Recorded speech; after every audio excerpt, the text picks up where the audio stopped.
स्वागत है GK bucket study tube पर।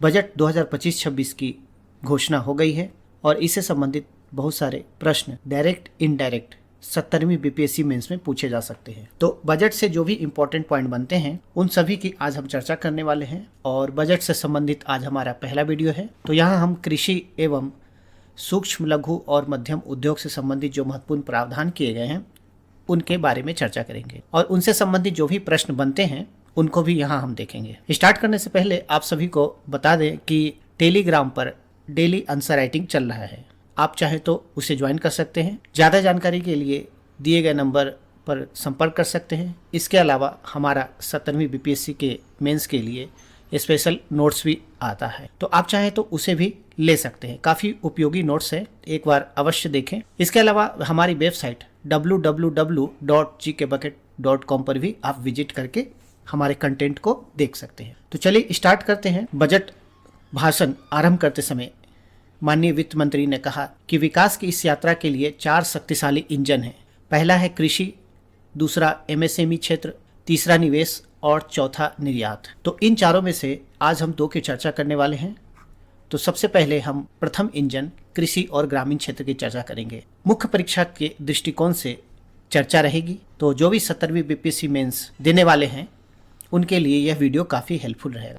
बजट में घोषणा की गई प्रथम इंजन कृषि और ग्रामीण क्षेत्र के रूप में प्रधानमंत्री धन्य धान कृषि योजना।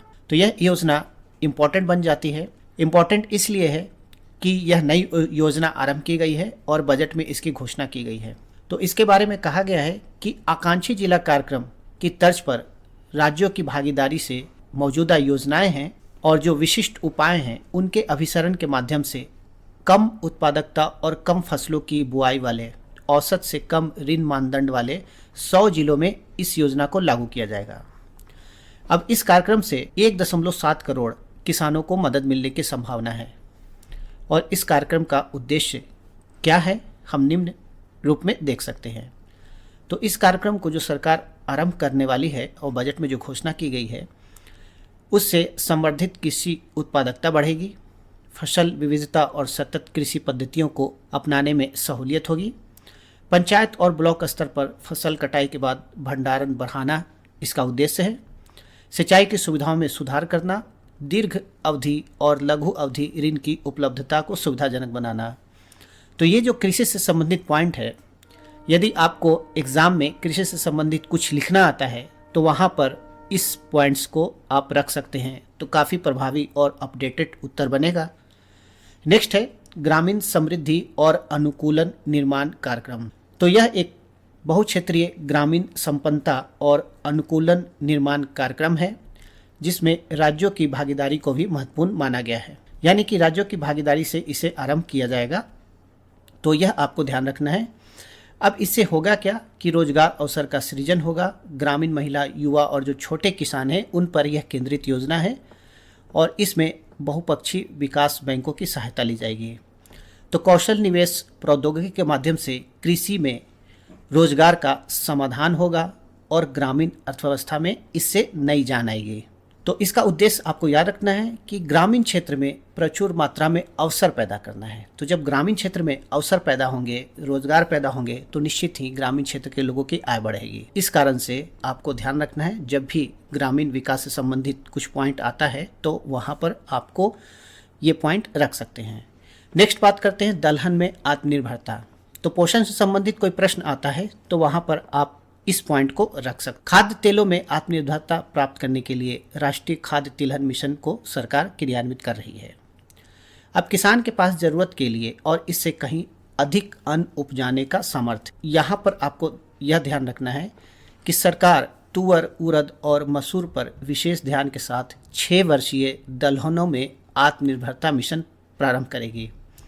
तो इम्पॉर्टेंट है, अगले 4 वर्ष में सरकारी एजेंसी जो भी होंगे उन्हें दलहन खरीद की, उनके द्वारा दलहन खरीद की गारंटी दी जाएगी। तो इस प्रकार से यह दलहन में आत्मनिर्भरता जो टॉपिक है बजट में जो घोषित की गई है वह भी महत्वपूर्ण बन जाती है। नेक्स्ट बात करते हैं सब्जी और फलों के लिए कार्यक्रम। तो यह भी पोषण वाले जब प्रश्न आएंगे तो उसमें आप उसे इस पॉइंट्स को आप उसमें डाल सकते हैं। तो पोषण संबंधी जो भी आवश्यकता है उसके बारे में देखा जाए तो जागरूकता लगातार बढ़ती जा रही है। लोगों की आय स्तर भी बढ़ रहे हैं। तो इसी को ध्यान में रखते हुए सब्जी, फल और जो भी श्री अन्न यानी कि मोटे अनाज है उसका उत्पादन भी अत्यधिक बढ़ रहा है पिछले कुछ वर्षों में देखा जाए तो उत्पादन प्रभावी आपूर्ति, प्रसंस्करण और किसानों के लिए लाभकारी मूल्य को बढ़ावा देने के लिए सब्जी और फलों के लिए व्यापक कार्यक्रम आरंभ किया जाएगा। तो इसमें भी राज्यों की भागीदारी ली जाएगी और कार्यान्वयन के लिए जो किसान उत्पादक संगठन है और जो सहकारी समितियां हैं उनकी भागीदारी को भी यहाँ पर रखा जाएगा। नेक्स्ट बात करते हैं बिहार में मखाना बोर्ड। तो यह बहुत ही इम्पोर्टेंट है, इसका एक अलग से वीडियो हमारे चैनल पर आएगा। तो इसके लिए बिहार के जो लोग हैं उनके पास एक विशेष अवसर है। अवसर इसीलिए कि मखाना में, जैसा कि हम जानते हैं कि बिहार अग्रणी राज्य है मखाना उत्पादन में। मखाना का उत्पादन, प्रसंस्करण, मूल्य संवर्धन और विपणन में सुधार लाने के लिए बिहार में मखाना बोर्ड स्थापित किया जाएगा। मखाना से संबंधित उनको एफपीओ में संगठित किया जाएगा और इस बोर्ड के माध्यम से किसानों को विभिन्न प्रकार की सलाहकारी उपाय, प्रशिक्षण दिया जाएगा और यह सुनिश्चित किया जाएगा कि उन्हें सभी संगत सरकारी योजनाओं का लाभ मिले। तो मखाना बोर्ड से ये बहुत बड़ा लाभ किसानों को मिलने वाला है, बिहार के मखाना किसानों को। तो किसान संगठन और सरकारी योजना से जो भी लाभ मिलते हैं उनको सुनिश्चित किया जाएगा। तो इस प्रकार से यह योजना बिहार के ग्रामीण क्षेत्रों में बिहार के मखाना उत्पादक किसानों के लिए, लोगों के लिए काफ़ी लाभकारी सिद्ध होने वाला है। नेक्स्ट है राष्ट्रीय उच्च पैदावार बीज मिशन। तो जब भी एग्जाम में कृषि में तकनीकी प्रयोग या उत्पादन को बढ़ावा देने से संबंधित कोई प्रश्न आता है तो वहाँ पर आप इसको रख सकते हैं। अनुसंधान एवं विकास को बढ़ावा देने की बात की गई है और 100 से अधिक बीज किस्मों का व्यावसायिक उत्पादन यहाँ पर करने का लक्ष्य रखा गया है। तो इससे होगा क्या कि ये जो बीज हैं वह जलवायु अनुकूलन के गुण से संपन्न हैं।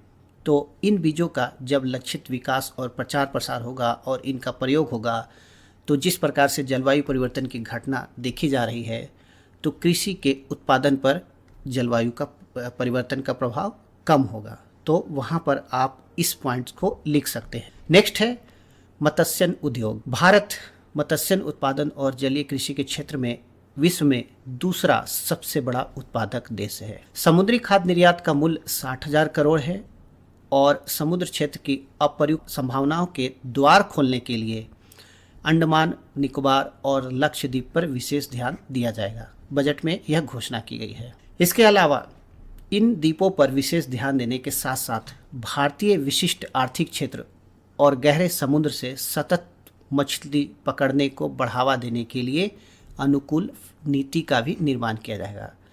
तो मत्स्य उद्योग को भी बढ़ावा देने की यहाँ बात की गई है। नेक्स्ट है कपास उत्पादकता मिशन। यह भी इम्पॉर्टेंट बन जाता है किसानों के लिए। तो जो भी कपास उगाने वाले लाखों किसान हैं उनके लिए इस मिशन की घोषणा की गई है, कपास उत्पादकता मिशन की घोषणा। इस पंचवर्षीय मिशन से कपास कृषि की उत्पादकता और वहनीयता में सुधार लाने में मदद मिलेगी और कपास अधिक लंबे रेशे वाली जो किस्म होती हैं उनको बढ़ावा मिलेगा, क्योंकि इसमें वैज्ञानिक रूप से जो उत्पादकता है इनकी काफ़ी अच्छी रहेगी। इनकी गुणवत्ता वृद्धि पर भी ध्यान दिया जाएगा। तो किसानों को विज्ञान और प्रौद्योगिकी की सर्वोत्तम सहायता उपलब्ध कराई जाएगी, ऐसा इस मिशन के तहत रखा गया है। अब इससे क्या होगा? इससे किसानों की आमदनी बढ़ाने में मदद मिलेगी और जो भारत के परंपरागत वस्त्र क्षेत्र हैं उसमें नई जान आएगी, उनको नई ऊर्जा मिलेगी। और क्योंकि जब गुणवत्तापूर्ण कपास की निरंतर आपूर्ति सुनिश्चित होगी तो निश्चित ही रूप से किसानों की आय बढ़ेगी और जो वस्त्र की गुणवत्ता है उसमें भी वृद्धि होगी। नेक्स्ट बात करते हैं किसान क्रेडिट कार्ड में सुधार। तो जैसा कि हम जानते हैं कृषि क्षेत्र में वित्त उपलब्ध कराना एक बहुत ही बड़ी समस्या रही है। तो इसी के लिए जो ऋण सीमा है किसान क्रेडिट कार्ड में 3 लाख से बढ़ाकर 5 लाख कर दिया गया है। तो इससे निश्चित ही जो वित्तीय समस्या है किसानों के साथ ऋण की वह कहीं ना कहीं हल होगी। नेक्स्ट है असम में यूरिया संयंत्र। आए दिन हम सुनते रहते हैं कि कृषि में जो किसान हैं उनको यूरिया प्राप्त करने के लिए काफ़ी संघर्ष करना पड़ रहा है, यानी आसानी से उनको यूरिया मिलता नहीं है। बाज़ार में ब्लैक मार्केटिंग या बहुत सारी ऐसी घटनाएं होती है उसके कारण। तो सरकार ने घोषणा की है कि यूरिया उत्पादन में आत्मनिर्भरता के लिए पूर्वी क्षेत्र में निष्क्रिय पड़े 3 यूरिया संयंत्रों में उत्पादन प्रारंभ किया जाएगा। तो इससे होगा क्या, यूरिया की आपूर्ति और उत्पादकता अधिक बढ़ाने के लिए अवसर बढ़ेंगे। तो असम नामरूप में 12.7 लाख मीट्रिक टन की वार्षिक उत्पादन क्षमता वाला एक संयंत्र स्थापित किया जाएगा। नेक्स्ट है भारतीय डाक। तो भारतीय डाक का महत्व हम देखें तो ग्रामीण क्षेत्र में बहुत ही इम्पोर्टेंट है। इंडिया पोस्ट का जो नेटवर्क है काफ़ी विशाल है। तो भारतीय डाक को भारतीय डाक पेमेंट बैंक और 2.4 लाख डाक सेवकों के विशाल नेटवर्क की सहायता से ग्रामीण अर्थव्यवस्था के उत्प्रेरक के रूप में कार्य करने के लिए तैयार किया जाएगा। तो इस प्रकार से यह एक सार्वजनिक लॉजिस्टिक्स संगठन के रूप में विकसित होगा। अब इससे होगा क्या कि जो भी नए उद्यमी हैं, जैसे ग्रामीण क्षेत्र में कोई उद्यमी है, महिला है, जैसे कि जीविका, उनके स्वयं सहायता समूह, सूक्ष्म लघु और मध्यम उद्योग जो संगठन है, उनकी बढ़ती आवश्यकताओं की पूर्ति होगी। तो ग्रामीण अर्थव्यवस्था में इस प्रकार डाक घरों की जो भूमिका है वह बढ़ेगी और ग्रामीण क्षेत्र में आर्थिक क्रियाकलापों को नई ऊर्जा मिलेगी। तो इस प्रकार हम देख सकते हैं कि बजट 2025-26 में कृषि एवं ग्रामीण क्षेत्र के लिए व्यापक सुधारों की घोषणा की गई है। तो इन सुधारों को आपको एग्ज़ाम में प्रयोग करना है। इससे आपको काफ़ी अच्छे मार्क आएंगे और जो आपके उत्तर है अपडेटेड हो जाएंगे। तो इसका पीडीएफ हमारे टेलीग्राम ग्रुप में है जो मेंस आंसर राइटिंग है, चाहे तो वहाँ से आप प्राप्त कर सकते हैं। अब किसानों की आय बढ़ेगी, उनकी ऋण क्षमता में वृद्धि होगी, निर्यात और रोजगार सृजन से ग्रामीण अर्थव्यवस्था को, भारतीय अर्थव्यवस्था को नई ऊंचाई मिलेगी। तो ये था इंजन, प्रथम इंजन। अब बात करते हैं दूसरे इंजन के बारे में जो कि है एमएसएमई क्षेत्र। तो यह भी बहुत इम्पॉर्टेंट बन जाता है। तो जैसा कि हम जानते हैं कि वर्तमान में 7.5 करोड़ लोगों को रोजगार देने वाले और हमारे विनिर्माण क्षेत्र में 36% का योगदान देने वाले एमएसएमई क्षेत्र का अर्थव्यवस्था में महत्वपूर्ण योगदान है। यह इतना महत्वपूर्ण है कि यह भारत को विनिर्माण केंद्र बनाने में सहायक है। ये निर्यात में 45% का योगदान कर रहे हैं और इसी कारण से बजट में एमएसएमई यानी कि सूक्ष्म लघु और मध्यम उद्योगों के संबंध में निम्न घोषणाएं की गई हैं। तो ये सभी आंकड़े आपको याद करने हैं। एग्ज़ाम में यदि एमएसएमई से प्रश्न आता है तो इनको लिखेंगे तो काफ़ी प्रभावी उत्तर बनेगा। सबसे पहले बात करते हैं घोषणा क्या की गई है। तो एमएसएमई का जो वर्गीकरण मानदंड है उसमें संशोधन किया गया है। एमएसएमई की दक्षता, प्रौद्योगिकी उन्नयन और पूंजी तक पहुंच बढ़ाने के लिए निवेश और कारोबार की सीमाएं क्रमशः 2.5 और 2 गुना बढ़ाई जाएगी, ऐसी घोषणा की गई है। अब इससे होगा क्या, तो जब एमएसएमई के मानदंड में संशोधन किया गया, जो इसकी सीमा है वह बढ़ाई जाएगी, तो निश्चित रूप से इसे बड़े उद्यम के रूप में बनने का अवसर प्राप्त होगा। रोजगार सृजन में आत्मनिर्भरता मिलेगी, तो इससे अर्थव्यवस्था है उसको काफ़ी लाभ होगा। नेक्स्ट है ऋण उपलब्धता और गारंटी कवर में वृद्धि। सूक्ष्म और लघु उद्यम के लिए ऋण गारंटी कवर 5 करोड़ से बढ़ाकर 10 करोड़ कर दिया गया। इसी क्रम में स्टार्टअप के लिए गारंटी कवर को 10 करोड़ से बढ़ाकर 20 करोड़ कर दिया गया। निर्यातक एमएसएमई के लिए 20 करोड़ तक के सावधि ऋण की सुविधा दी गई है। तो इस प्रकार से ऋण की उपलब्धता और गारंटी कवर में जो वृद्धि की गई है वो उद्यमों के लिए काफ़ी अच्छा संकेत माना जा रहा है। अगला है सूक्ष्म उद्यमों के लिए क्रेडिट कार्ड। तो जो भी सूक्ष्म उद्यम पोर्टल पर पंजीकृत हैं उनको 5 लाख सीमा वाले विशेष क्रेडिट कार्ड जारी किए जाए। तो पहले वर्ष में 10 लाख कार्ड जारी किए जाएंगे, ऐसी घोषणा की गई है। नेक्स्ट, स्टार्टअप के लिए निधियों का कोष। तो विस्तारित कार्य क्षेत्र और 10,000 करोड़ के नए अंशदान के साथ नए कोष की स्थापना की जाएगी। तो जो भी स्टार्टअप हैं उनको सहायता इससे उपलब्ध होगी और उनको वित्तीय प्रोत्साहन दिया जाएगा इस कोष के माध्यम से। पहली बार के उद्यमों के लिए नई योजना, तो यह बहुत इंपॉर्टेंट पॉइंट बन जाता है। तो महिला, अनुसूचित जाति और अनुसूचित जनजाति के उद्यमियों के लिए यह योजना लाई गई है। इसके तहत 2 करोड़ तक का ऋण स्टैंड अप इंडिया स्कीम के अनुभव का उपयोग करते हुए दिया जाएगा। इसके तहत ऑनलाइन क्षमता निर्माण कार्यक्रम भी आयोजित किए जाएंगे। तो इस प्रकार से सरकार की इस घोषणा से भारत में उद्यमशीलता को प्रोत्साहन मिलेगा। नेक्स्ट है श्रम सघन क्षेत्रों के लिए विशेष उपाय। तो जैसा कि हम जानते हैं कि रोजगार बढ़ाना है तो हमें श्रम सघन जो क्षेत्र हैं उनको प्रोत्साहन देना होगा। तो इसी को ध्यान में रखते हुए सरकार ने यह घोषणा की है। तो यदि एग्ज़ाम में आपके रोजगार से संबंधित प्रश्न आता है, उससे संबंधित उपाय, सरकार के हालिया उपाय आते हैं, तो आप इसे लिख सकते हैं। श्रम सघन क्षेत्रों में रोजगार और उद्यमशीलता के अवसर को बढ़ावा देने के लिए विशिष्ट नीतियां और सहायक उपायों की योजना निम्न है। पहला है फुटवियर और लेदर उद्योग। तो फोकस प्रोडक्ट स्कीम को लागू किए जाने की घोषणा की गई है। इसके तहत गुणवत्तापूर्ण गैर लेदर फुटवियर निर्माण के लिए सहायता दी जाएगी। इससे लाभ क्या होगा? तो 22 लाख रोजगार, 4 लाख करोड़ कारोबार और 1.1 लाख करोड़ निर्यात का लक्ष्य रखा गया है। तो काफ़ी अच्छा है रोजगार के दृष्टिकोण से, निर्यात के दृष्टिकोण से और कारोबार के दृष्टिकोण से। तो इसे आप लिख सकते हैं। नेक्स्ट बात करते हैं खिलौना उद्योग के बारे में, बहुत ही इम्पोर्टेंट है। राष्ट्रीय खिलौना कार्य योजना के आधार पर भारत को वैश्विक खिलौना केंद्र बनाने के लिए योजना कार्यान्वित करने की घोषणा की गई है। तो इसके तहत इस योजना में क्लस्टर, कौशल और ऐसे विनिर्माण इकोसिस्टम के विकास पे जोर दिया जाएगा जिसके परिणाम स्वरूप उच्च गुणवत्ता वाले ऐसे अनूठे, नवीन और पर्यावरण अनुकूल खिलौने बनेंगे जो मेड इन इंडिया ब्रांड का प्रतिनिधित्व करेंगे। तो खिलौना उद्योग भी देखा जाए तो भारत में बहुत बड़ा है और निर्यात की काफ़ी संभावनाएं हैं। नेक्स्ट है खाद्य प्रसंस्करण। तो यह बहुत इम्पॉर्टेंट है और जैसा कि हम जानते हैं बिहार में बेरोज़गारी बहुत ज़्यादा है, जनसंख्या बहुत ही ज़्यादा है। तो यह जो घोषणा की गई है बिहार के पक्ष में, यदि रोजगार के संबंध में लिखना हो तो इसे आप लिख सकते हैं।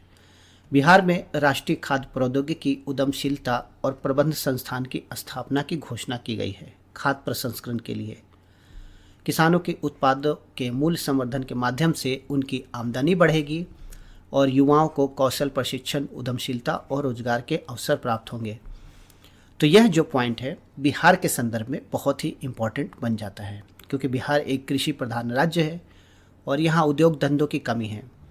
तो जो खाद्य प्रसंस्करण, फूड प्रोसेसिंग इंडस्ट्री है, इनकी काफ़ी संभावना है। तो इस कारण से यहाँ पर रोजगार के काफ़ी अच्छे अवसर उपलब्ध हो सकते हैं। तो ये इम्पोर्टेंट आपको पॉइंट याद रखना है। नेक्स्ट बात करते हैं विनिर्माण मिशन, यानी कि मेक इन इंडिया को बढ़ावा देने की घोषणा यहाँ पर की गई है। लघु, मध्यम और बड़े उद्यमों को शामिल करते हुए राष्ट्रीय विनिर्माण मिशन की स्थापना। इसके लिए केंद्रीय मंत्रालय और राज्य के लिए नीतिगत सहायता और निगरानी तंत्र की भी घोषणा की गई है। तो यह भी याद रख सकते हैं।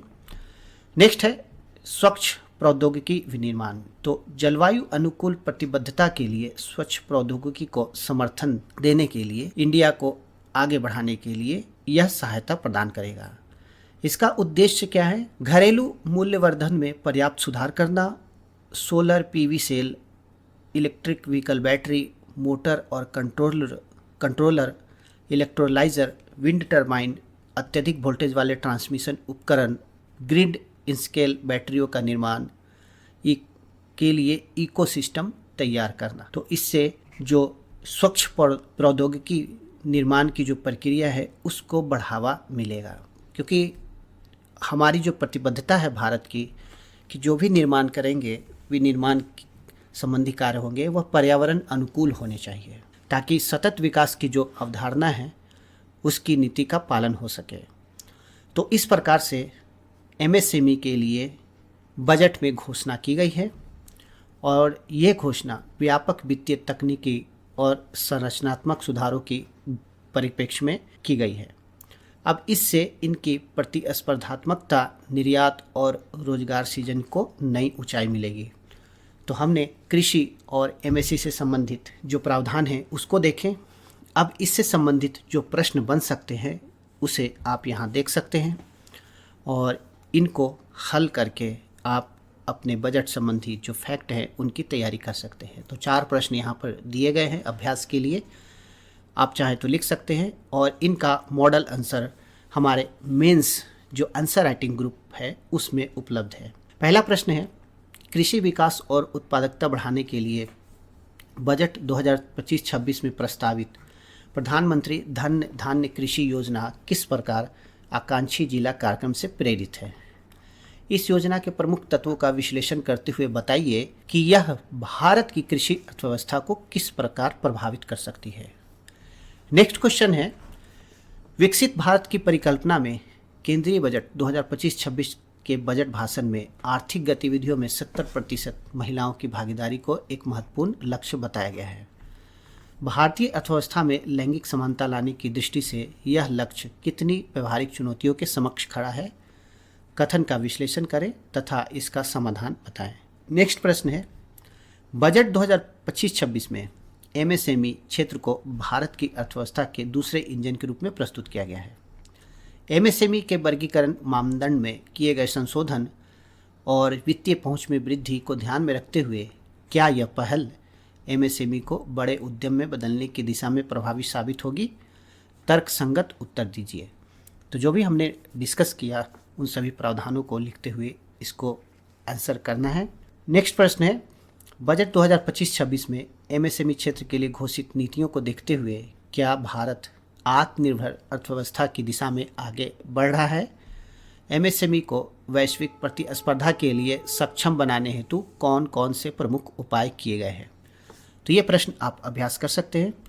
यदि आप मेंस आंसर राइटिंग में जुड़ना चाहते हैं या नोट्स लेना चाहते हैं तो दिए गए नंबर पर व्हाट्सएप करके जानकारी प्राप्त कर सकते हैं। इसके अलावा आप हमारी वेबसाइट www.gkbucket.com पर भी विजिट कर सकते हैं। नेक्स्ट वीडियो के साथ हम शीघ्र ही आएंगे।